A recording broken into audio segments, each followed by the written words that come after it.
Okay, this is partly for my nephew and partly for everybody else. Where to start? So, when I first started with this stuff, I first started with CashApp and I first started with Bitcoin. So, then I started dabbling in other stocks, and that's when I discovered dividend stocks. My first dividend stock was Western Union, or at least the first dividend stock that I was actually paying attention to, that caught my eye, and I started doing research on dividend stocks, but not really. Not till PBR, Petro Brazil. Once Petro Brazil caught my eye, I really started learning more and taking an active interest in dividend stocks. At that point, I also discovered ZIM, but I couldn't buy ZIM stock with CashApp. So I was forced to start using RobinHood. I was afraid to use RobinHood because of their track record, but I started using RobinHood because of ZIM. Now, because of RobinHood, I've been able to find other high-yield dividend stocks. Now, right now, I'm only investing in high-yield dividend stocks because I've got debt. So I'm only investing in dividend stocks that pay more dividend yield than what my interest rate is on my debt. High risk, maybe, but basically using that to help me pay down my debt. Once I'm debt free, then I will broaden my horizons. So right now my credit card debt is my highest interest rate, so I'm basically investing in dividend stocks that pay higher yield than my credit cards. Once those are paid down and I'm paying them off every month like I was when I first started out with the credit card, like I should be doing with the credit card, once I get that paid down, then I'll go to the next highest interest rate, which is like 7%. So anything that pays more than 7%, I'll be investing in that until I get that 7% interest rate payment down to 0. Then I'll go to the next highest interest rate, which is 4%. And so once I get that debt paid off, then I'll start basically investing in everything. Namely ETFs, REITs, carbon credit stocks that pay dividends. Ideally, I'd like to invest in anything that pays more than 10%, but that's not actually ideal from what I understand. So I've been researching more long-term investment stocks as well, more secure investment stocks, which is usually ETFs, and so that's where the long-term investments are, is usually REITs and ETFs. There's some other ones like the S&P 500, but I think that's an ETF as well. I'm not a connoisseur yet. I'm not a guru yet. I don't know everything there is to know yet, but I'm working on it. So, yeah, I started out with CashApp, then went to RobinHood because I couldn't invest in ZIM with RobinHood. Then I discovered ARR, but I can't no longer invest in ARR with RobinHood. So I had to start using WeBull. However, I can invest in ARR with CashApp, so that works. However,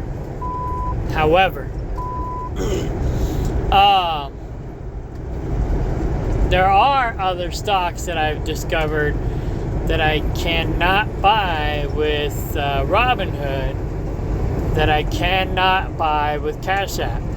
So I started using WeBull and Schwab a little bit more. Now, WeBull,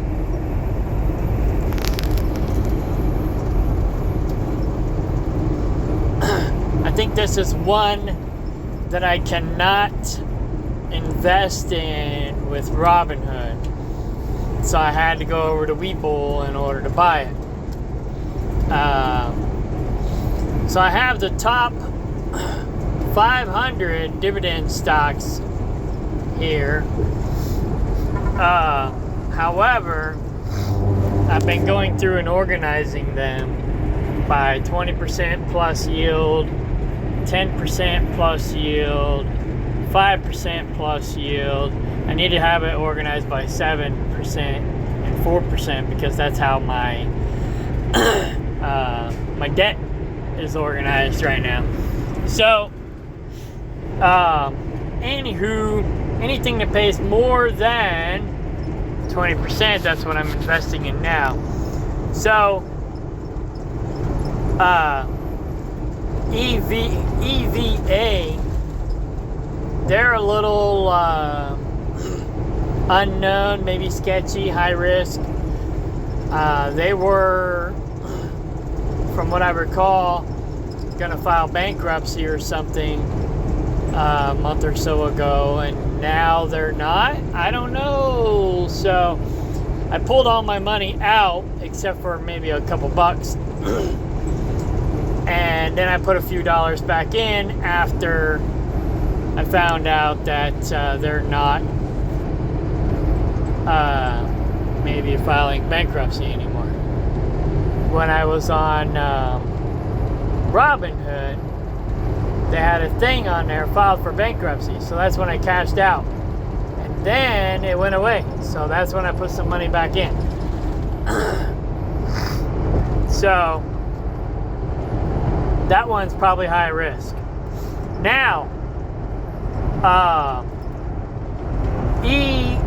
CELG-RT. I can't invest in that with CashApp. I can't invest in that with RobinHood, and I cannot invest in that with WeBull. I tried and it won't let me. So,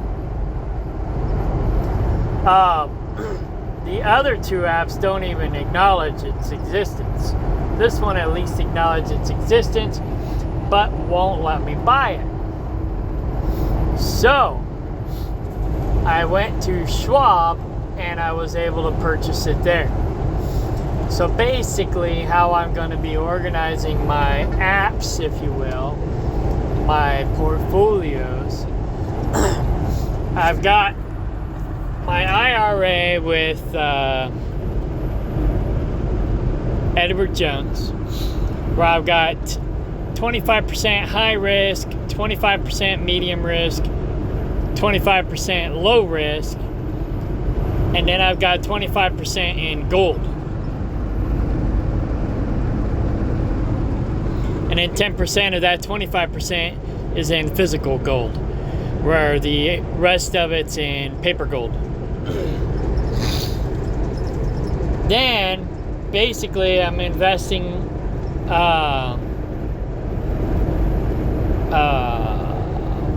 whatever I can with CashApp as my primary, but whatever I cannot buy with CashApp, then I'll go to RobinHood as my secondary, and then WeBull as my third, and then Schwab as my fourth.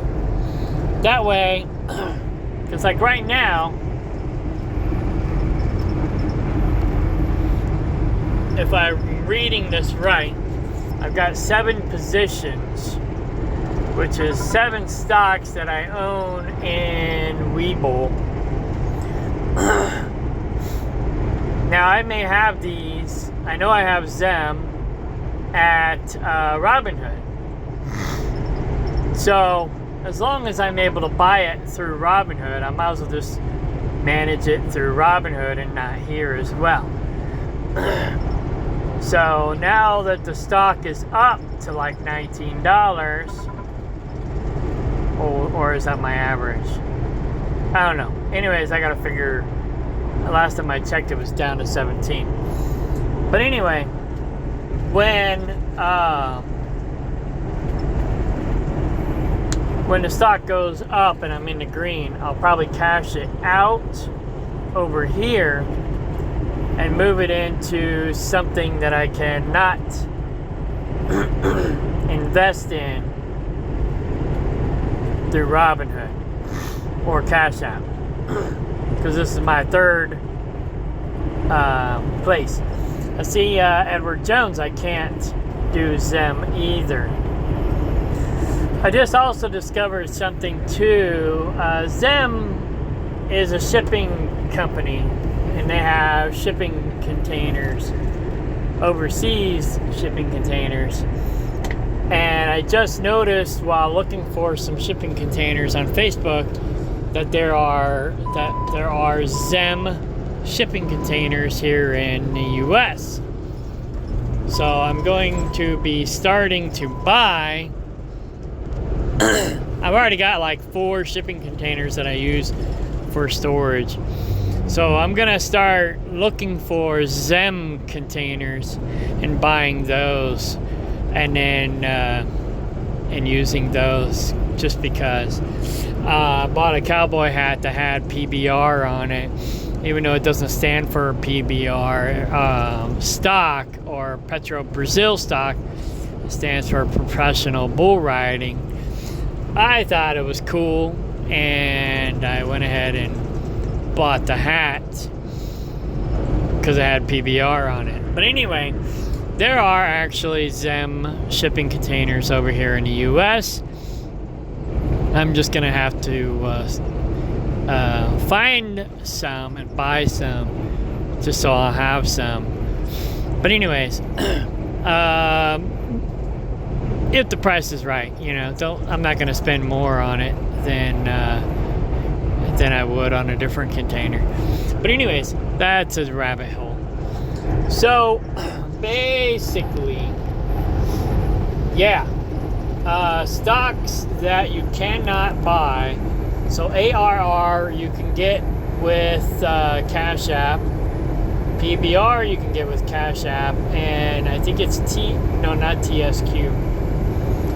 TSQ is a marketing company that I'm actually using to market my tree service. And so I'm buying their stock so that it'll help me pay for the money that I'm spending with them. It's not much. You know, I'd have to have $100,000 in there in order for it to pay my monthly bill. So, and they only pay like 7%, which ain't bad. But if I can do better, I can do better. So right now I'm gonna wait and not invest too much into them yet until I get my credit cards paid down, and then I'll invest in them more after that point, because it does pay more than the interest rate on my pickup truck. So TSQ. Now there's another one, I'm not seeing it in here. I've got it in the queue to buy. That's the thing I don't like about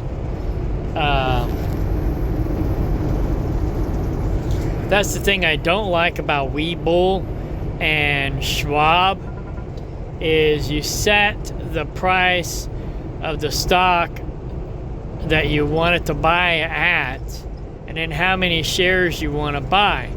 You can't just buy now. That I know of. I tried figuring out how to do a buy now, because like CashApp and RobinHood, you just say buy and it buys now at the price that the stock is currently. But with WeBull and Schwab, you got to go in and set the price of the stock, or you got to set it at the price that you want to buy it at, and how many shares you want to buy. So it's like, well, if the stock goes up, then you may wait a month or so, however long it takes for the stock to go back down in order for you to buy it. If the stock goes down, since you said you wanted to buy it at a certain price, and now you're waiting for the price to go back up, well, then you gotta wait however long it takes for the stock to go back up before you buy it. Yeah, so who knows how long that's gonna take.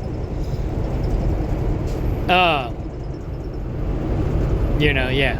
So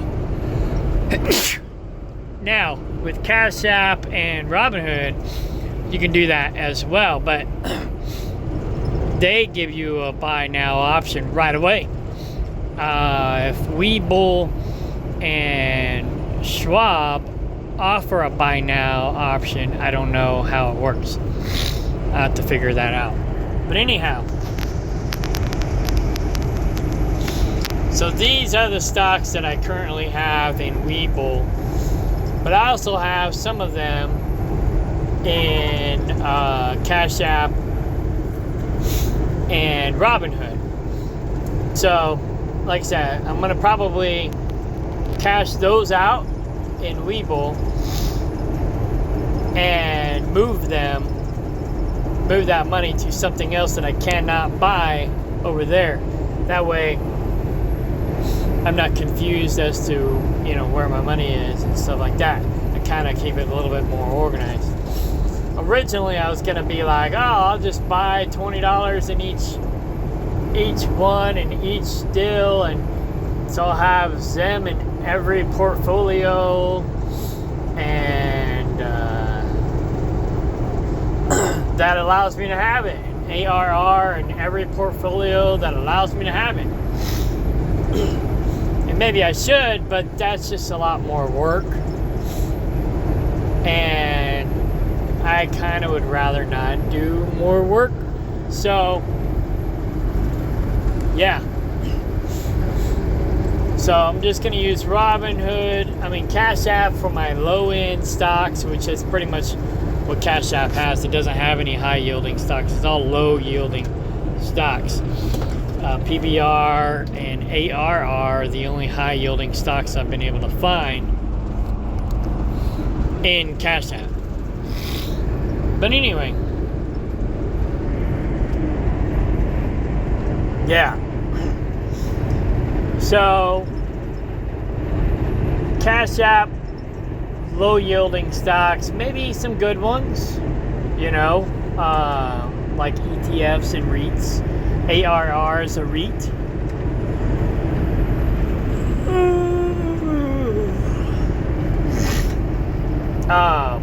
And then RobinHood is your second. You could pick whatever order you want to do it in. Pick your favorite as your primary, and then have another one as your secondary, and another one as your third. This is how I'm doing it. So, yeah, if I can't buy it through CashApp, then I'm going to buy it through RobinHood. They're the two easiest ones to use. And then WeBull. If I can't buy it through CashApp and I can't buy it through RobinHood, then I'll try to buy it through WeBull. And if I can't buy it through WeBull, well, then I go to Schwab. And if there's another one that you guys suggest, let me know. If I can't buy it through any of the other places, then I'll buy it through that one. I think I've got, oh no, those are trackers. I've got these different dividend trackers that I'm looking at using, but I haven't actually used them yet. I tried a bunch of trackers when I first started looking up trackers, and I settled on this one because I liked it the best. Right now it doesn't seem to be working on this phone, but this phone is basically just strictly using Wi-Fi. Oh yeah, no, it gave me an error. So, I could do it on my other phone just fine. But on this phone, it doesn't seem to want to work with the Wi-Fi for some reason. Not sure why.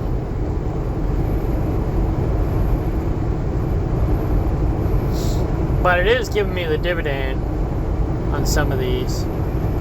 You know, $6.40 a share for ZIM, $2.31 for EETH, which is a, I think it's not Bitcoin, it's Ether coin ETF, and then BITO is a Bitcoin ETF. It's paying $20 a share. ARR is a REIT, paying $2.88 a share, and PBR is Petro, Brazil, and I'm not sure what it's paying per share. Let me look at my other phone.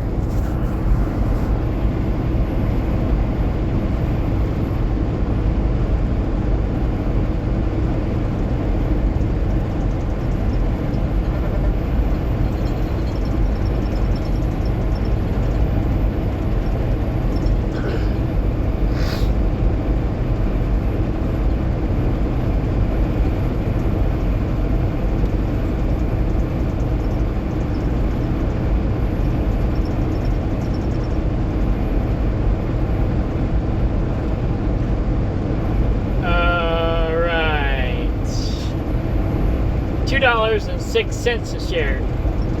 Right now their stock is up $5 per share, so their yield is down to 13%, where before it was up. But it's good that the stock is up, because now I got cash value in that stock if I ever needed to cash it out, but I don't plan to. Still paying 13% per share. Only time I plan on cashing out stocks is when they quit paying dividends. But if they're paying dividends now, they may only quit paying dividends part-time and then go back to paying dividends. Just like ZIM. ZIM says they're paying out $6.40 a share, but when? We don't know. Right now they're upside down, and they haven't paid. They're supposed to pay in April, but they have yet to pay, and it's now almost June. So they were supposed to pay at the beginning of April.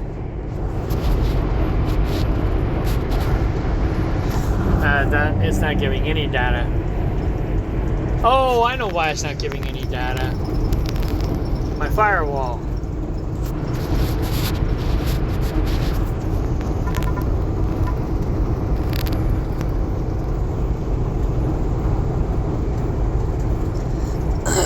No root firewall. It's a really good firewall. I love it. Just so you know. I'm not getting paid to say that either. I also am not getting paid to say I'm using any of these apps.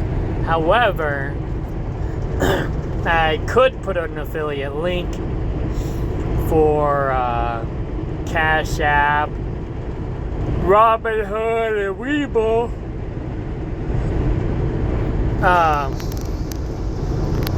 And get some commission. But I've been slacking on that. Okay, yeah. Ether strategy.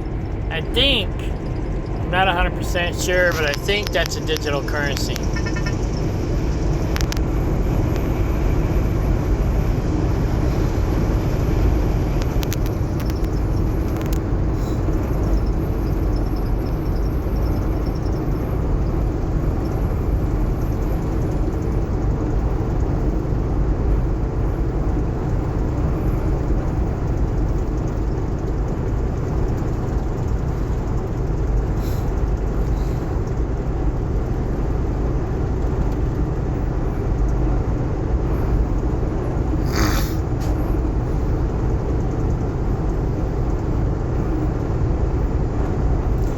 Yeah, it looks like it's digital currency. So, there you go. Anyway.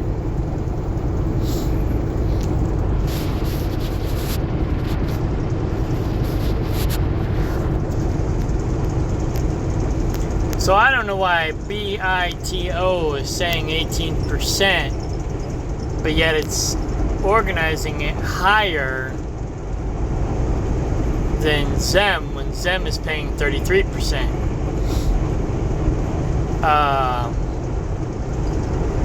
So yeah, I don't know. Anyway, ZIM.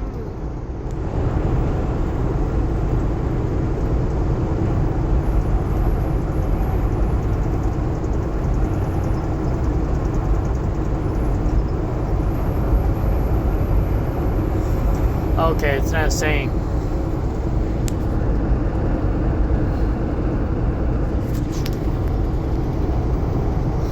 But it is up to $19 per share right now, which is good. I started buying in at 20. My average, I think, is 16, so I'm in the green right now if I wanted to cash it out. But now that their shares are back up, and see right now their earnings per share is negative 22. But once they get their earnings per share back into the positive, then they'll probably start paying their dividends again. Another thing I like about ZIM is that they pay their, or from what I understand, I could be wrong, but from what I understand, they pay their CEOs dividends by how many shares they own. So,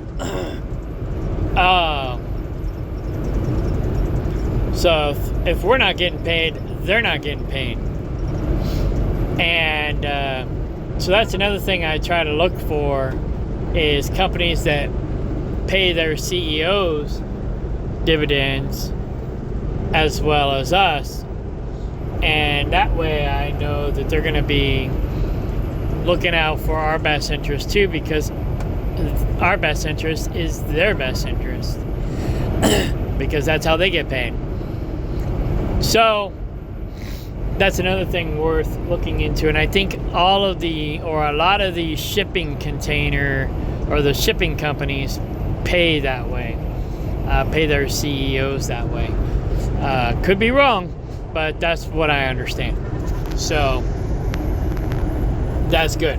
There's another shipping company, I think it's called OP or PO, one of the two, and I think they pay the same way, but their dividend yield is not as high. Well, it is now.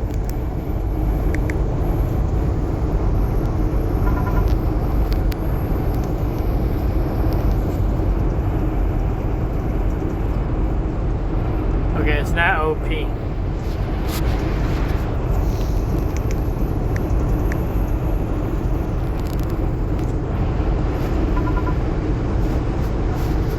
And it's not PO. So I have to look that up on my other phone.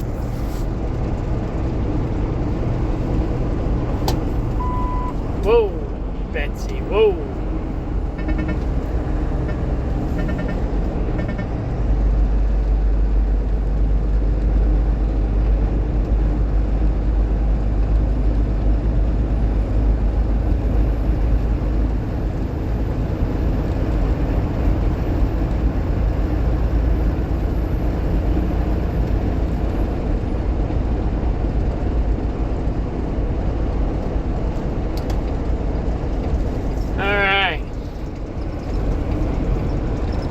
In that phone.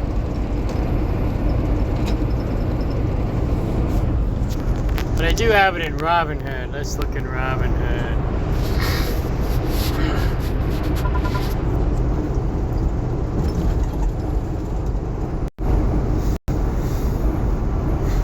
Alright.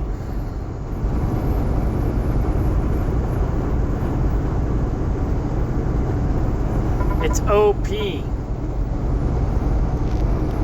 I don't know why I couldn't look it up in that app.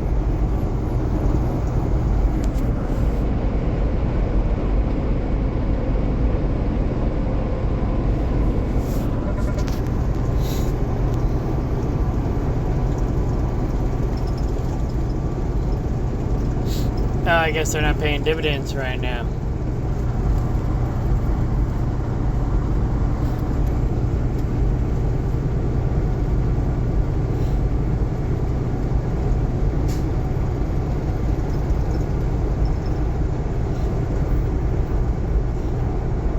I got $144 in there. Stock is up. Let's look at my history.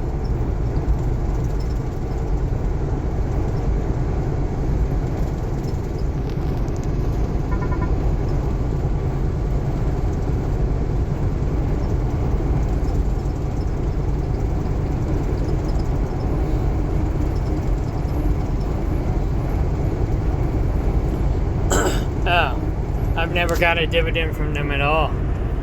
They used to pay dividends until I started buying their stock. But it did split back when I only had $1 in there.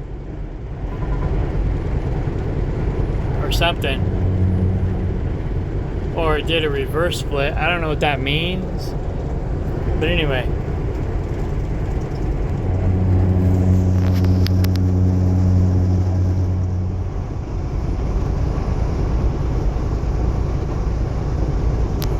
So yeah, I've not made any money off of them yet, except for $18.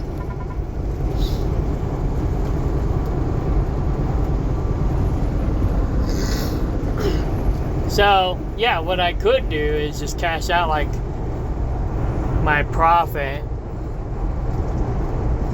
and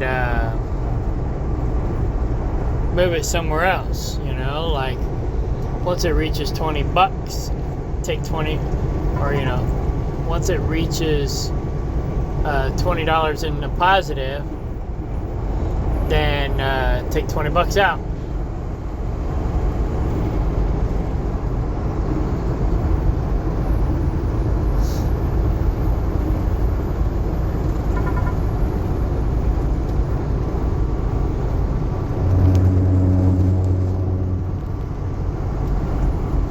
January 2023.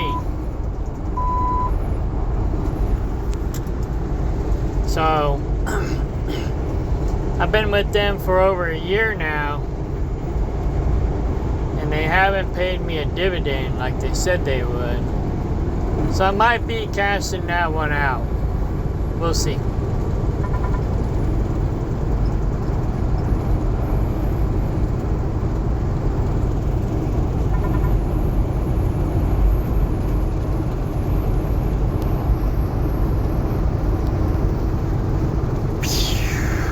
I wish I could move this tracker all the way to the top, but I can't.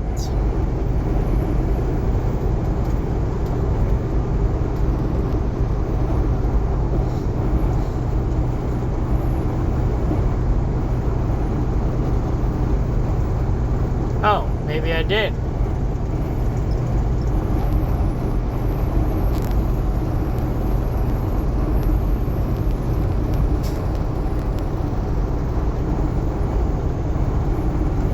Crypto's at the top. No, the tracker's not at the top either.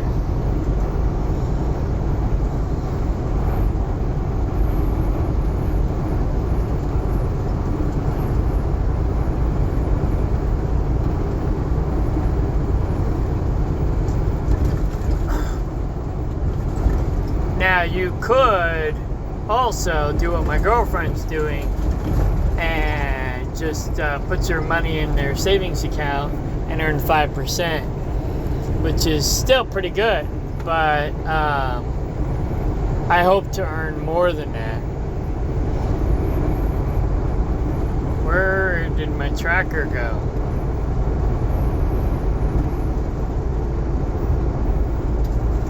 Oh, here it is, scanner.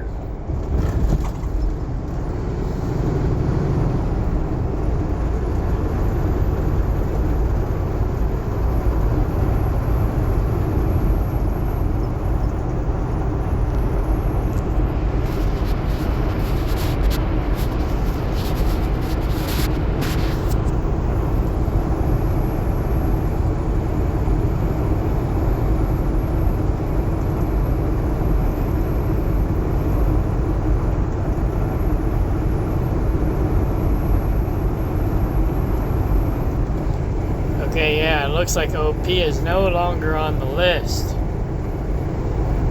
So they are no longer paying dividends where they once were. Just not since I bought them. Maybe they didn't, but I could have swore they did.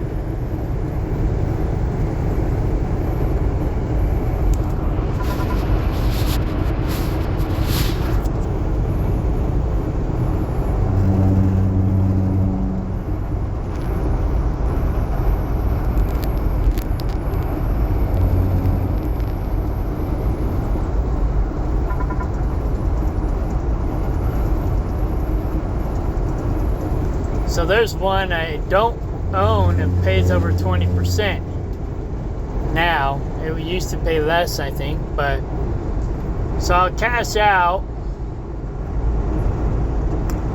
maybe $21 worth, $25 worth, something like that. Might be too late to do it now.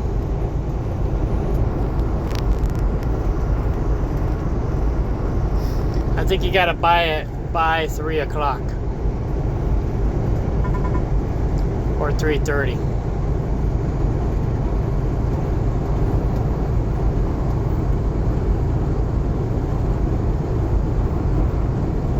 I might have to pause this.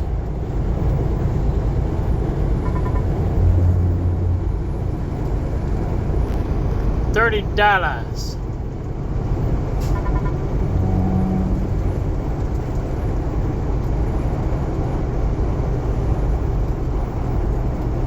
Okay, boom. So I'll have that in my account tomorrow.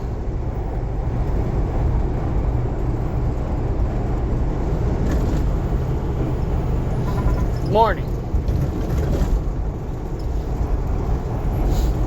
So my buying power will be $33 tomorrow. And tomorrow morning,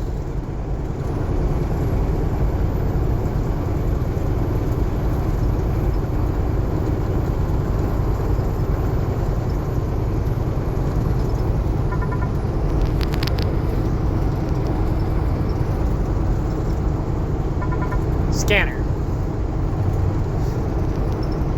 I'll be buying me some BWLP.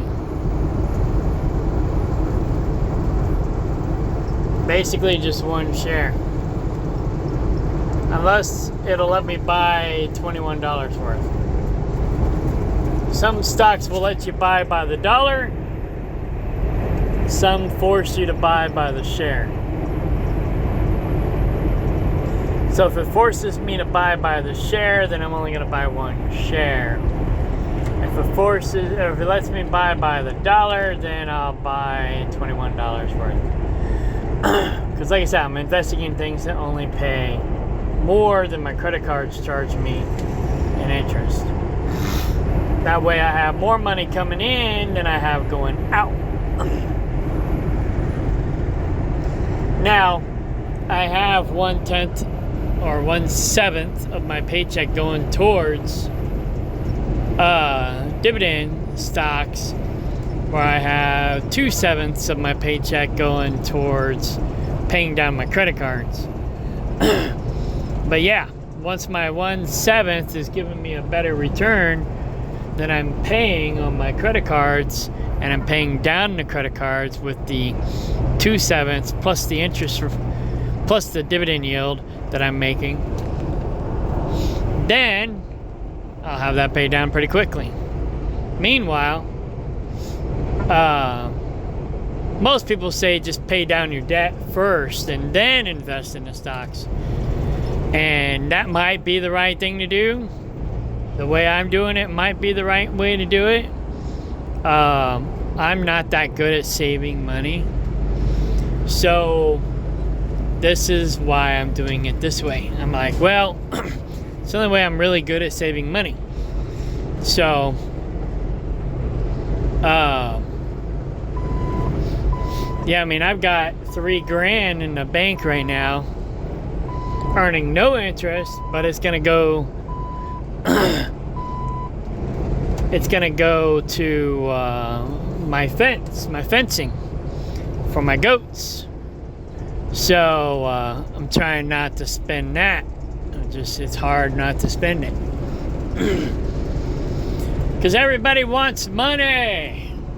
Everybody wants your money, my money. It's like this one guy said one time, these people are looking at us as a paycheck, but they're looking at us like those people have their, like we have their money in our pockets, and they got to figure out how to get it without going to jail. It's like, it's like these people are like hardcore relentless, trying to force you or coerce you into spending your hard-earned money because they want it. And it's like, no, I'm trying to save, I'm trying to get ahead. But then again, so are they. And so it's like they're trying to bleed your turnip so that they can feed theirs. And yeah, it's crazy. It's a rat race. So I'm just trying to get out of that. But anyway, so that's basically my point.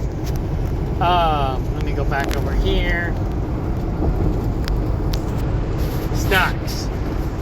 Schwab. I'll probably have to re-sign in. Maybe not.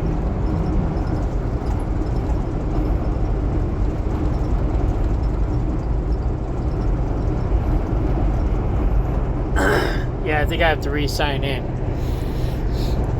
But anyway, basically, I'm using Schwab.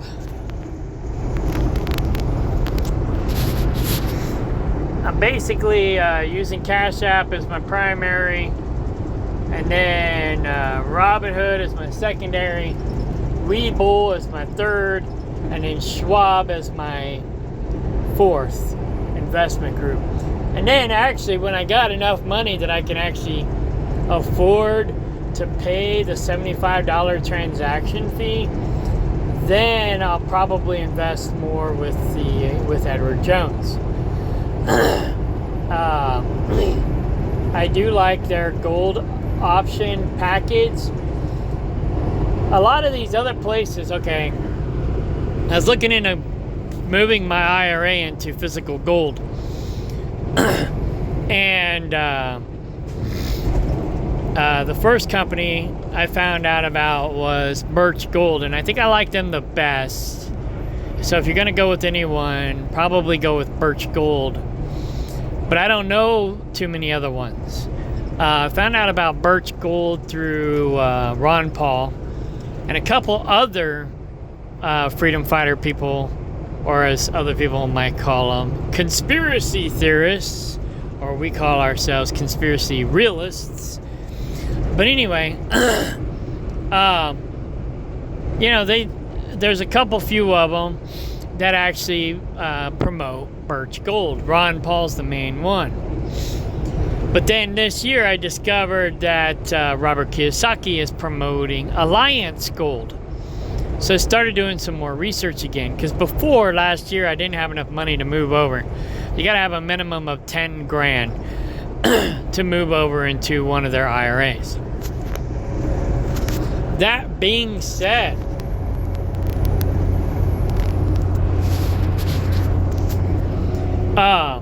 Birch Gold will let you open a paper gold IRA until you have enough money saved up to move it over into physical gold.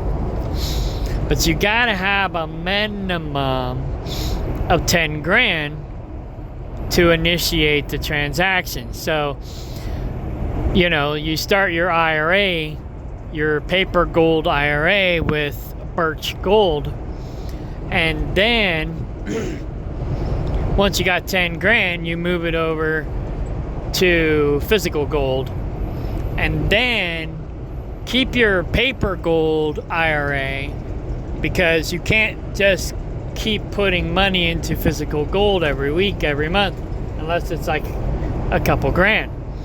So you keep your paper gold and build it up to like anywhere from $2,000 to $5,000. I can't remember what the next minimum. But the first minimum is 10 grand. After that, it's like 2 or 3 or 4 or 5 grand that you can move over at a time into physical gold.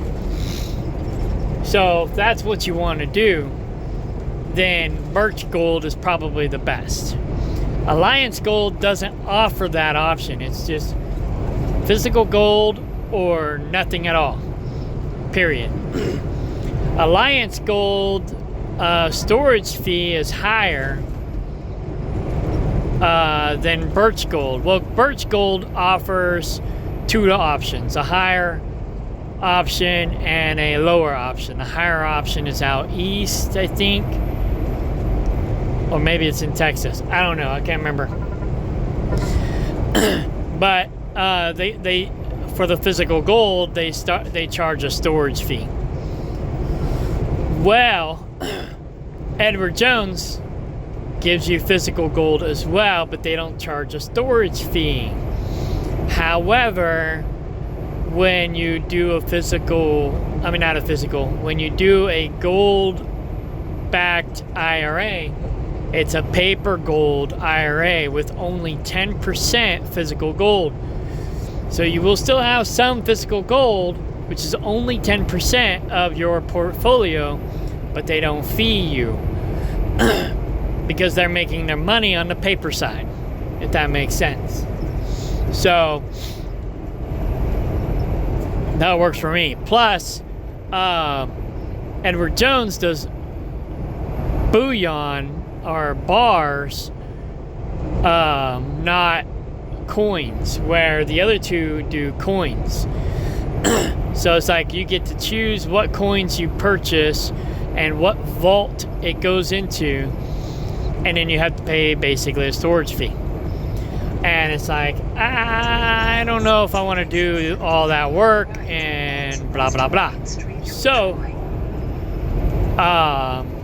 I already was with Edward Jones. I decided to just change my portfolio and put 25% of my IRA into paper gold, and then 10% of that 25% is in physical gold.